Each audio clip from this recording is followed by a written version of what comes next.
안녕하세요, 체키입니다. 제가 오늘 드디어 소설을 가지고 왔습니다. 듣지도 보지도 못했던 이야기꾼이라고 불리는 이상욱 작가님의 책 기린의 심장입니다. 사실 이 책을 제가 처음 받았을 때요, 표지도 그렇고 제목도 뭔가 심오해 보이더라고요. 약간 스릴러 소설이나 범죄 소설 같은 느낌도 들었고요. 근데 제가 직접 읽어보니 첫인상과 딱 맞는 내용이었어요. 되게 일상적이고 평범한 이야기인데 엄청 판타지적이고 스릴도 느껴지는 그런 내용이요. 거기에 심오한 메시지까지 담은 책이었어요. 이 책의 저자이신 이상욱 작가님은요, 어느 시인의 죽음으로 신인상을 수상하고 단편 소설 경계로 한국문화예술위원회 차세대 문학에 선정되신 분이에요. 이번에 출간한 기린의 심장으로 주목을 받고 계신데요. 기린의 심장은요, 총 9편의 단편 소설로 구성이 되어 있어요. 서로 연결되는 이야기는 아니지만 모두 일상에서 마주하는 불행에 대해 다루고 있죠. 전 이 책이 참 독특하고 신선하다고 느꼈던 게, 대부분 판타지나 SF 소설을 보면 엄청 외국적인 느낌이 나는 지명과 이름들이 나오잖아요. 실제 외국 소설들이 많기도 하고요. 근데 이 책은 엄청 한국적이라는 점이 정말 특별한 점이에요. 지명도 인물 이름도 하다못해 나오는 음식들도 다 한국적인 것들이죠. 9편 모두 독특한 스토리의 소설인데요. 전 그 중에서도 마왕의 변이 가장 기억에 남아요. 제가 애니메이션이나 만화를 엄청 좋아하는데요. 하필 며칠 전에 본 애니메이션 메가마인드에서 주는 메시지가 똑같아서 더 기억에 남더라고요. 2010년인가 나왔는데 영웅과 악당의 이야기예요. 특이한 건 영웅, 그러니까 히어로보단 악당에게 더 초점이 맞춰진 영화라는 거죠. 오히려 악당이 도시 영웅처럼 행동하며 선과 악이라는 것이 타고나는 게 아님을 보여줘요. 마왕의 변도 똑같은 메시지를 주는 내용인데요. 책 제목에서 보여주듯 마왕의 입장을 대변해서 말하는 내용이죠.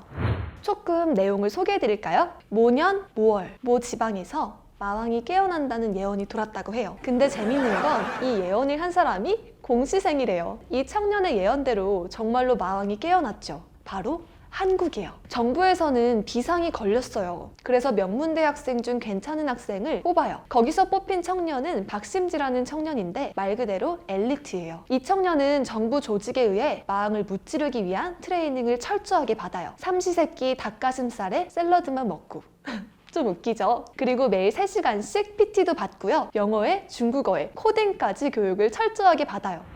무슨 용사가 저런 훈련을 받나 싶지만 아무튼 트레이닝을 완벽하게 마쳐요. 그런데 마왕이 안 나타나는 거예요. 깨어나긴 했는데 말썽을 피우거나 문제를 일으키지 않으니 마왕을 해칠 명분이 없어진 거죠. 정부에서도 또 한 번 비상이 걸려요. 예언은 전국에 퍼졌고 마왕도 깨어난 게 분명한데 결국 용사에게 2명의 보조인을 붙여서 마왕을 직접 찾아 없애라는 특명을 내려요. 마왕을 찾아 나선 용사가 마왕을 만나긴 했는데 자기가 생각했던 마왕의 모습이 아닌 거예요. 아니 무슨 마왕이 세상에 내려와서 독서도 하고 사람도 만나고 심지어 자기 존재에 대해 고뇌하며 기도를 해요. 이쯤 되면 이 사람은 마왕이 아닌 것 같아요. 책에도 이런 문장이 나오는데요. 단순히 눈을 떴다고 마왕이 되는 게 아니야. 스스로 자각을 갖고 악을 선택해야만 비로소 마왕이 되지.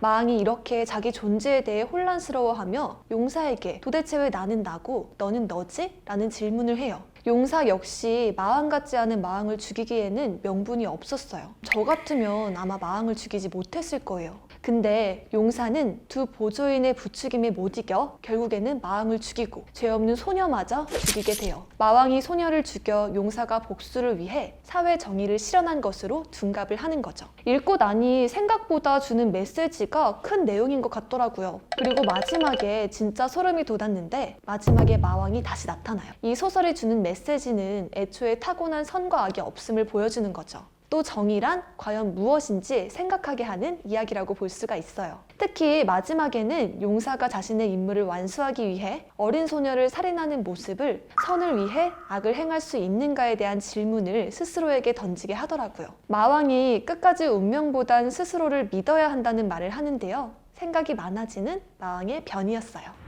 여러분들도 한번 읽어보시면 책 내용을 가지고 고민도 해볼 수 있고 다른 사람들과 의견을 나눠볼 수도 있는 책인 것 같아요.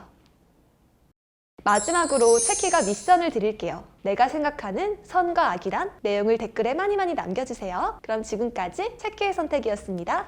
안녕! 구독과 좋아요 눌러주세요.